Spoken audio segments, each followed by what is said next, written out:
So, just like you find a cat at the right time for you, you also find a book at the right time for you. And this book is called Crossroads by Jonathan Franzen, who is said to be the greatest American living novelist. This book was published in 2021, and now we're at 2025, and I'm only reading it now, but better late than never. So, the novel is, I think, brilliant. The cat is also brilliant. And reading with the cat is especially pleasant, and if you haven't done that till now, I highly recommend it. So it's going to be part of a trio, which is very good news for me because I'm enjoying reading it. So knowing that 2 more parts are coming is delightful. So it's going to be part of a trilogy called the Mythology or something. And what is Crossroads about? So interestingly enough, the book takes place in December on one day. It centers on one day, December 23, 1971, in Chicago, a very affluent Chicago suburb. And what is it about? It's about Russ Hildebrand. We open with Russ Hildebrand. He's the associate pastor of a liberal suburban church. And he is facing a crossroad. He also has 4 children and a wife, and all of them are facing crossroads.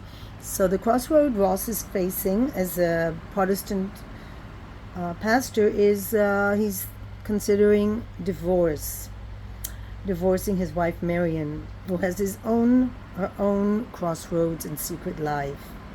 Everybody has a secret. Everybody's at a crossroad of moral decisions. Their eldest son Clem is coming home from college, and he has taking on an action which will have consequence on the entire family. It is Vietnam, and he's a college student, and he's considering dropping out of college, which would mean enlisting in the army. Becky is the social queen of her high school class. She is now entered this counterculture, which is a church group called Crossroads, which is the opposite of the kind of church her father has been leading. It's run by a person, it's a brilliant sort of leader who's still a student is leading it, and the young people seem to prefer the younger man, half the age of the pastor, who seems out of date, and people do not want to pray anymore. They seek more the community, even though the pastor is trying to do good things. It's time of just dealing with racism and the segregation, fighting the segregation, and trying to do things for poor communities that have been exploited by white affluence of society. So it's also a social novel because it takes place in a very important time in American history. And also it's the Midwest, a very interesting place where people are seeking the Midwest was the bridge between the South and the North, and as you might know, American culture has been shaped by the Civil War, still is, till now. American novels are kind of easier for me to read now because I've been exposed to American culture, because American novels are more open, they're more expressive, they're easier to digest than the European novelists, British, Canadian, whatever, I find. And it's not only me, American culture is more digestible for a lot of people. So we have the children. So we have Becky, who's a beautiful girl, and she's dealing with first love and also moral dilemma since he already has a girlfriend. Perry, the genius younger brother, who's selling drugs to 7th graders. and has a problem with substance abuse, but is trying to be a better person. And there's Judd, the baby of the family, that doesn't really have a lot of secrets. Each of the Hildebrands seek a freedom that each of the others threatens to complicate. So Jonathan Franzen is very good at untangling the complexities of contemporary America. I'm reading, he explores the history of two generations with characteristic humor and even greater warmth. A world that we explore. The story of a Midwestern family at a pivotal moment of moral crises. He has a gift for melding the small picture and the big picture. So very interesting when I looked at his history is that he doesn't have children. So it's very interesting that a person writes about something that he actually, first I thought, oh, he never actually had experience with being a father. But all of us have experience being babies and children, even if we don't all have siblings and friends. We are exposed to other people's families. And I think also that maybe it's helpful if you don't have your own family, because he's actually, I'm just wondering if he hasn't been using these characters in order to describe different phases in his life and his loved ones' lives. The language is very rich. I've had to Google a lot of it, even though I thought I had good English. You feel like he's describing just one day. It's December 23rd. It's like just before Christmas, a very important time for families, and yet you find that just so much is happening and such. What I loved about it is that he's just focusing on one day, but he goes back and forth. You know, he goes to describe what happened before, and we're going to be dealing with the second part later on, which is an Easter. So December to winter to spring, very interesting seasons. And Chicago has a very cold climate, and maybe that's also a metaphor for the cold lack of emotion of this Protestant family. I'm not saying all Protestants are cold, but you know, everything is relative, and some cultures are more expressive and more open than others. And also the writer is Swedish, so there's more drama in the unspoken, and the oppressed, the emotionally oppressed people are much more interesting than the ones who say everything. So there's a lot of secrets. There's a lot of things to tell. Just like a cat has a lot of his, mystery. Cats are very mysterious animals, aren't they? So,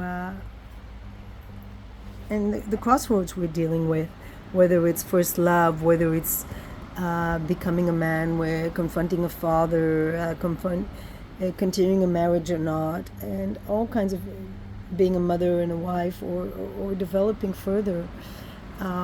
It's really interesting that Marion sees a psychiatrist, and the description, just a lot of humor of comparing religious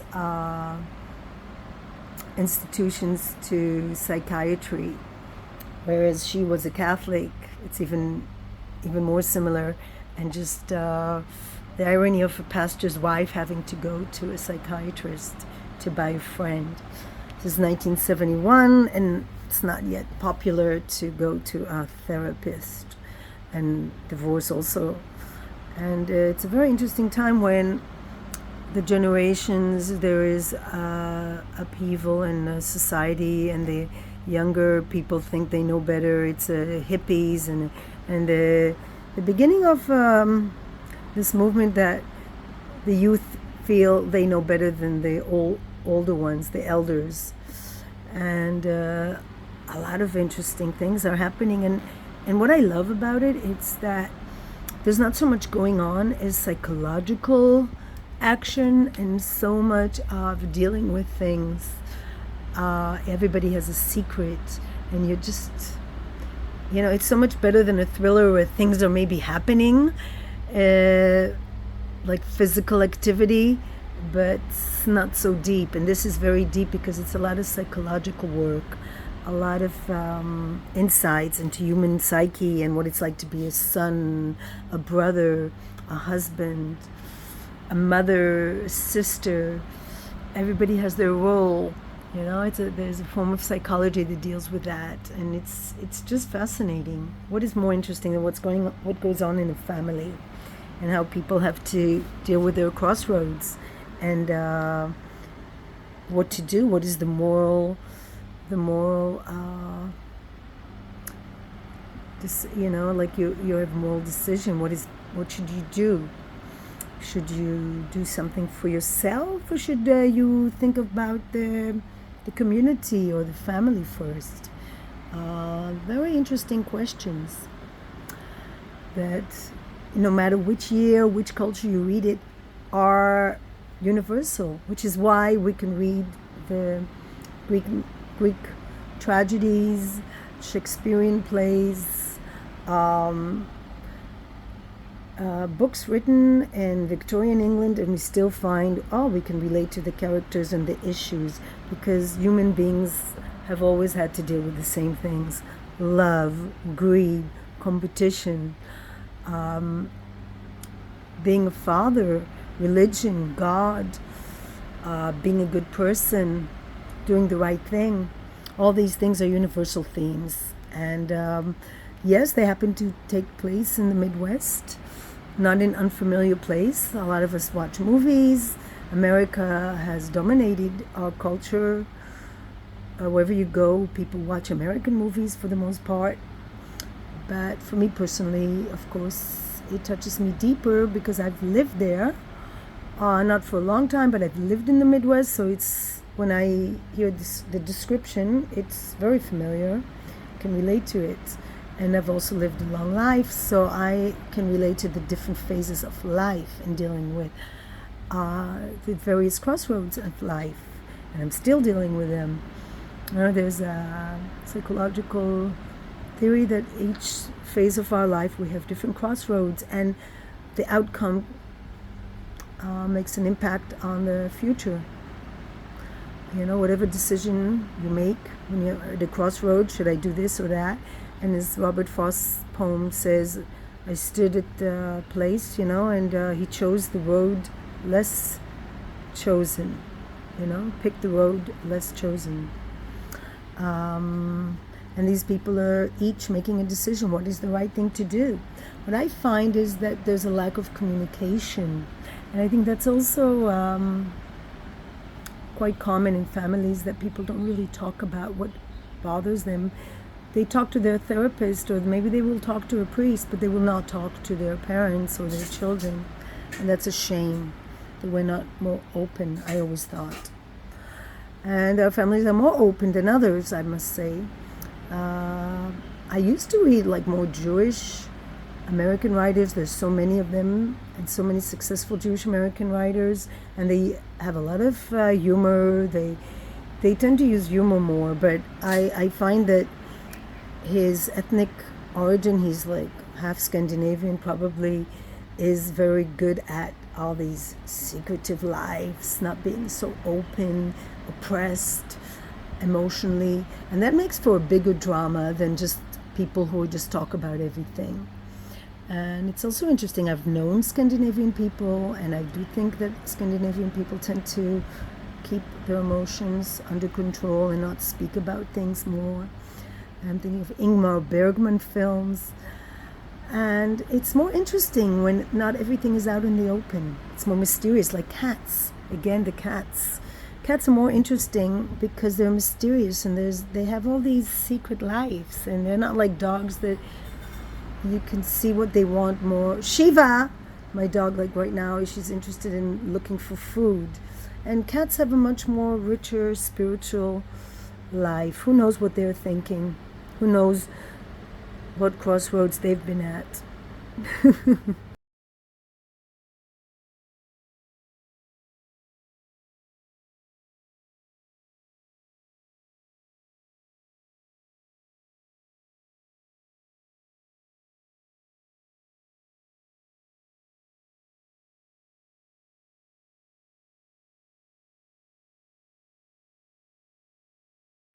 you can look forward to having a longer voyage, which is exciting. I've never read a trilogy, and as I said, it's full of, on the one hand, familiar experiences that everybody has had to deal with throughout their lives, being popular, being less popular, being how other people affect us, what we want versus what the other person wants, first love, doing the right thing, being part of a society, being a son, a father, making moral choices, standing up for things,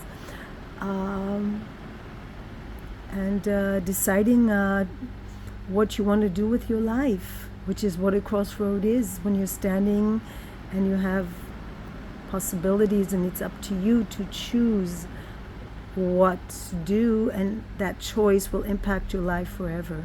So I'm really happy this book came in my life, just like this cat came in my life. It seemed like a coincidence, but is it?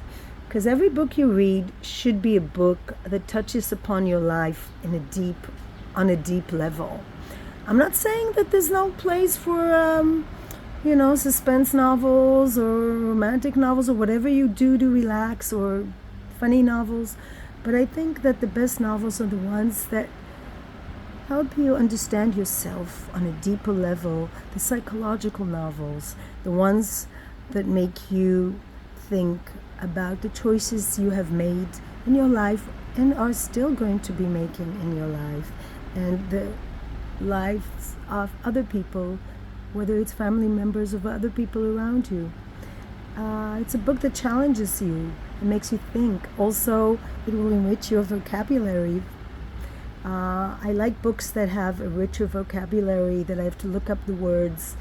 It enriches you on so many different levels, vocabulary-wise, thinking-wise, philosophical, psychological, morally. Just really makes you think a lot about life.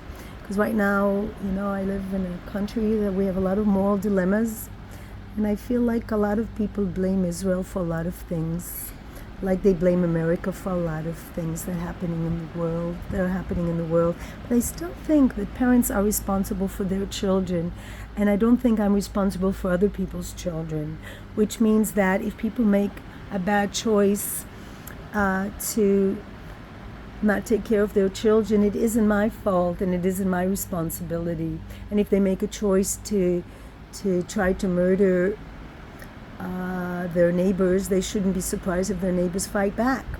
And this is my coming to the crossroad of deciding how to react to this, all these videos I have to deal with who are pitting people of Gaza, where I think I'm angry at the people of Gaza for not providing for their children a safe place, a safe haven, for not releasing the hostages so the war ends, by continuing to starve the hostages and continuing to play the pity game that they are victims, but they are holding the cards in their hands, the hostages, and the rockets that they are still throwing at Israel.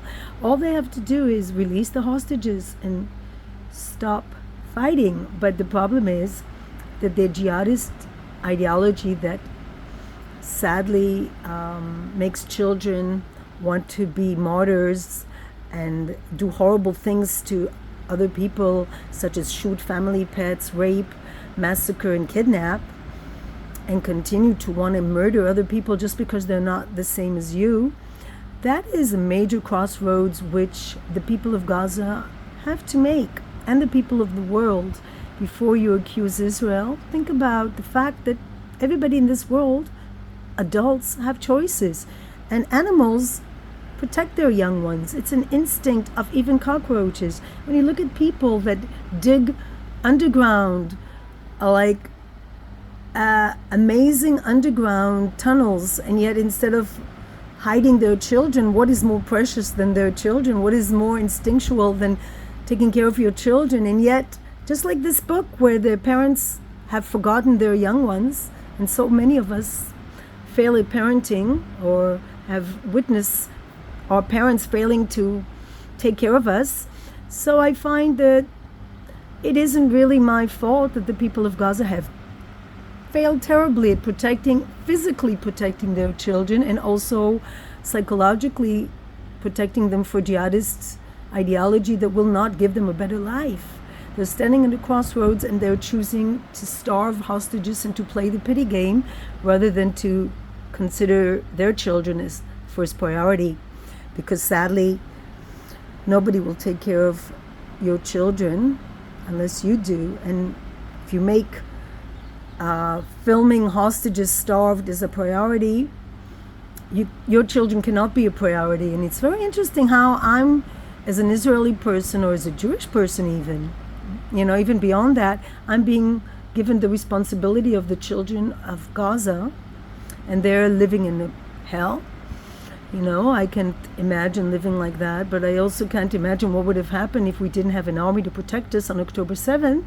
They would have been here, killing my cat and my dog, kidnapping me or murdering me or God knows what. And that's what people don't really get, that when Israel is at a crossroads, our choices are, do we fight back or do we become victims again and again, as we have been for thousands of years? And do we try to please the world and become they didn't have much pity for the Holocaust survivors who were murdered by these jihadists on October 7th. Nobody talks about that, but we talk about the children and the babies in Gaza that are indeed in a horrible situation. But the fact that they have a whole network of tunnels in which they could have hidden their children, yet they choose instead to starve hostages in or to hide weapons, is something that people don't think about.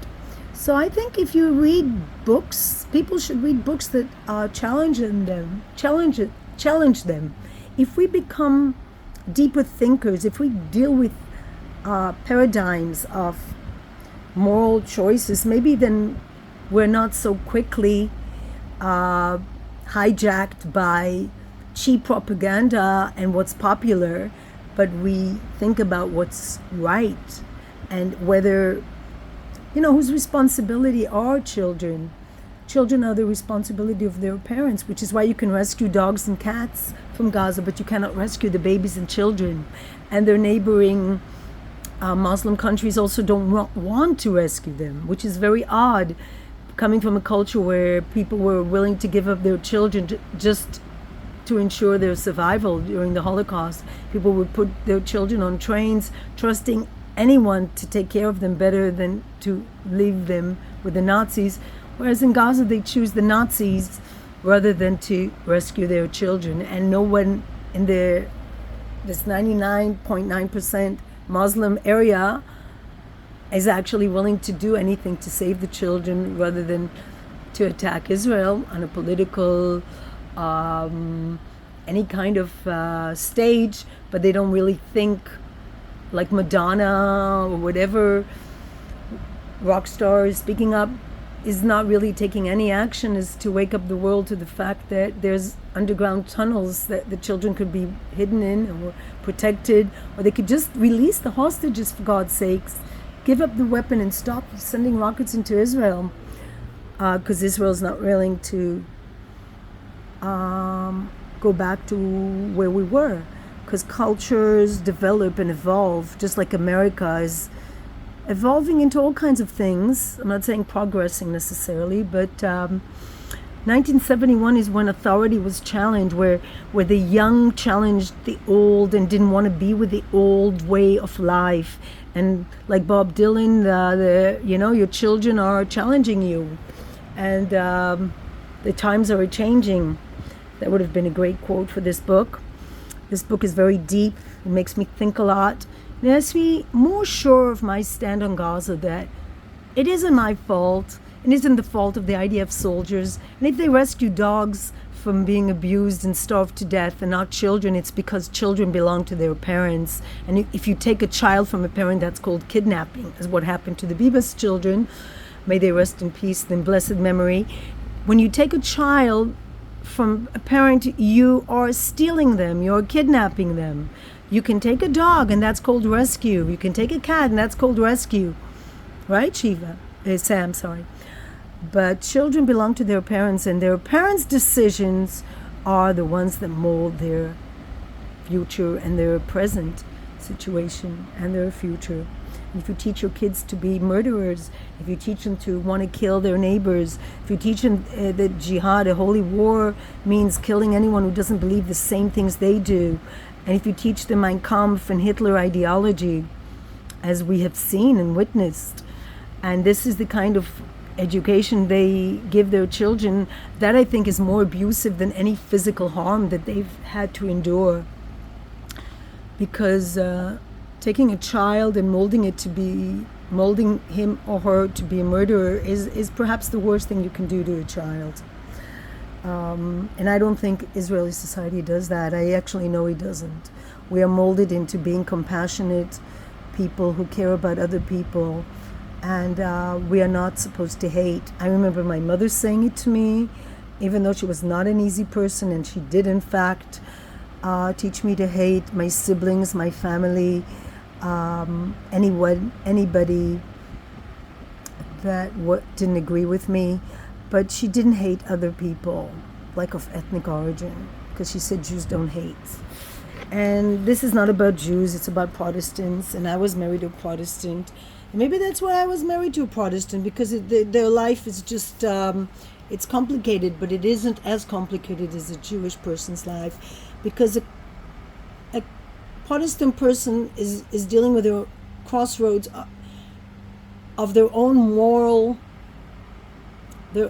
life. They don't have to be responsible for the whole of humanity, whereas Jews are supposed to be somehow responsible for the whole of humanity and for other people's choices, and for a person in Gaza deciding to allow terrorists to lead them and terrorists to use underground tunnels to hide hostages and starve them and use their resources to make horrible films of starved hostages rather than to put their emphasis on protecting their children. So it's a matter of priority. As a good friend of mine told me, pick your battles, and if your battles tell you to murder and kidnap and rape and massacre, then it's hard at the same time to be a good parent. That's what I think. So this is the crossroads of my life, and this is an answer to all those people that are posting videos expressing their horror at what is happening in Gaza. I'm not saying I'm not horrified, but I'm also saying at the same time, it's not the responsible of IDF soldiers or of Israeli society or of Jews, and all of them being blamed, and Jews being attacked for what's happening in Gaza, and Israelis being attacked for what's happening in Gaza. What's happening in Gaza is solely the decision and the crossroads on which the people of Gaza were standing at, and they decided on October 7th to cross the border, to massacre, rape, kidnap, hold hostage, and do horrible things, and kill animals, innocent beings that did nothing to them, family dogs, and murder babies. And they made this decision, and they're still making this decision. And I just can only pray that one day they will make other choices. And the people that choose to believe the Palestinian propaganda and choose to join their pity party realize that yes, it's horrific what's happening to babies and children in a war zone, but you have to the people that are making this a reality are the parents who are not releasing or supporting a regime that holds hostages and makes a grotesque show of it. I'm talking about film festivals. There's a whole Palestinian jihadist film festival of starved hostages, and yet people are turning away from that and blaming Israel and the IDF for choices the people of Gaza are making. They might be innocent of, maybe they haven't killed with their own bare hands, but they are definitely stood at a crossroads and decided not to fight the regime. They decided to endanger their children. They decided not to do what the basic animal instinct of every animal to protect their young. And it's weird parallel to it, like the Protestant priest in this book, he doesn't have this instinct of protecting his young. He's a selfish man. He doesn't care really about his children or other people's children as he should. he has this ideology, and he's like a parrot repeating things but not really believing it. He's not really a man of faith, of deep faith. And his children, on the other hand, are dealing with the dilemmas. He just sweeps it away. And the same way a lot of people, the so-called innocent people of Gaza, just don't make the decision to make their children a priority and the future of their children a priority, and to embrace an ideology that gives their children a good life. As all those refugees go to America or England or France, they want a better life, so they say, and yet they continue to teach their children to hate the infidel, to hate the Western society to which they escaped. So one day there will be similar book written about, maybe it has been written already, I don't know, about Muslim family where rather than make the children a priority, the father is selfish. And I think this is the problem when parents are selfish and they don't make their children a priority. They don't care to protect their children's psyche and physical existence, but they only care about an ideology which they have long ceased to believe in. I don't really believe that people in Gaza really believe in a God or anything, because how can you believe in a creator, a God that creates this world, and yet you don't mind your children being killed for a war that is completely far from creation? It's all about destruction and killing the other person, and not only people but animals as well. So it's like just destroying everything. And it just contradicts, because if you talk to Muslim people, they will tell you in England or somewhere where there's a lot of Muslims, they will say, in the Western world, they will say what a wonderful religion of peace it is. And they actually dedicate 5 times a day, they pray to this religion, and they dedicate their lives to follow this way of life. And yet they don't see the contradiction of not denouncing the horrible, evil acts done in the name of that religion. So I think we should each, doesn't matter how you're brought up, you should ask questions. And what's great about this book, the children, the next generation, and also the hippies of the 1970s, the people that were living in that time, they started to ask questions and not accept the teachings of the elders, but question. And that's one thing that I do like about Judaism, and that I find it also very confusing to live in a society that constantly questions everything.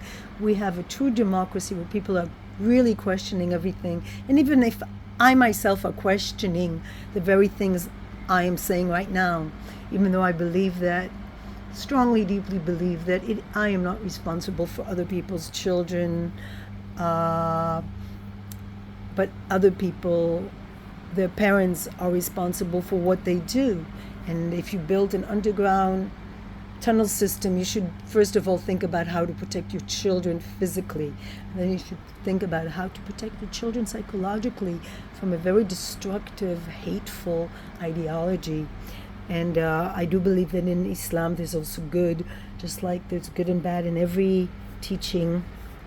But I think the actions speak louder than words, and I don't understand how any people of faith can go along with what happened on October 7th, and we've seen it all over the world, whether it's professors in Harvard or whether it's preachers in Australia, Muslim imams in Australia or in Israel and Jerusalem, not speaking against the atrocity of October 7th because they're so deeply connected to the teachings of thousands of years ago of killing your opponent. They're still in the Middle Ages where the Muslims were fighting the Christians and the Jews were just trying to somehow survive. And now everything's changed and we have a different system, and people are not ready to accept the fact that Jews will not agree to die, to be the subject of persecutions and terrorist ideologies. And that's what the world doesn't accept, that the times are changing. Jews no longer want to be victims. Jews do no longer want to sacrifice their lives so others may live. Jesus maybe preached that we should sacrifice for the other. But Christianity has also evolved beyond being a religion of sacrifice, and the Christians no longer are willing to be eaten by and devoured by lions. And I think people have evolved into choosing to live a good life, and life where they can be whole and they can raise their children in a way that the children not only are physically protected but also psychologically protected from harm. And that's why we have so many people going to psychologists today, trying to figure out what went wrong in the way they were brought up by their parents. But it's not a coincidence that the Jews have evolved psychology. The Jews have evolved a system of repairing the misgivings of the parents.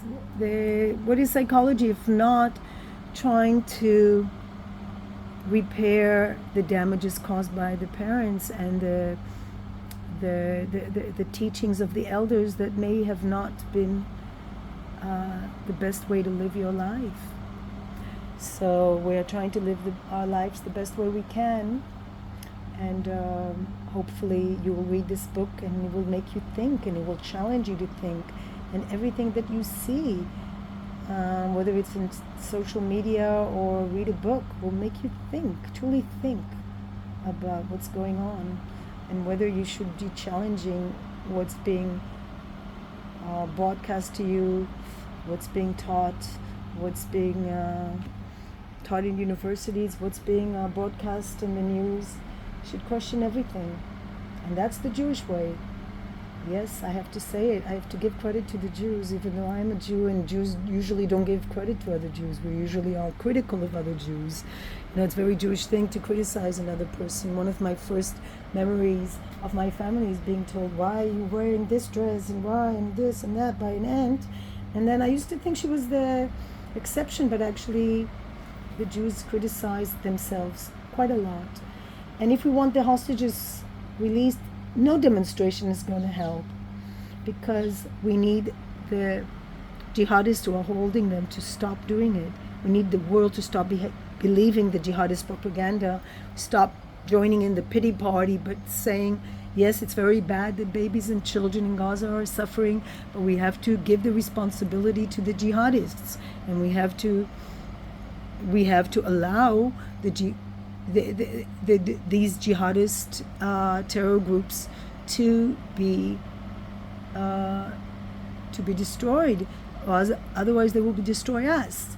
So when you're dealing with a group that wants to destroy you, you have to at the crossroads, you have to decide: am I going to die, or is the other person going to die?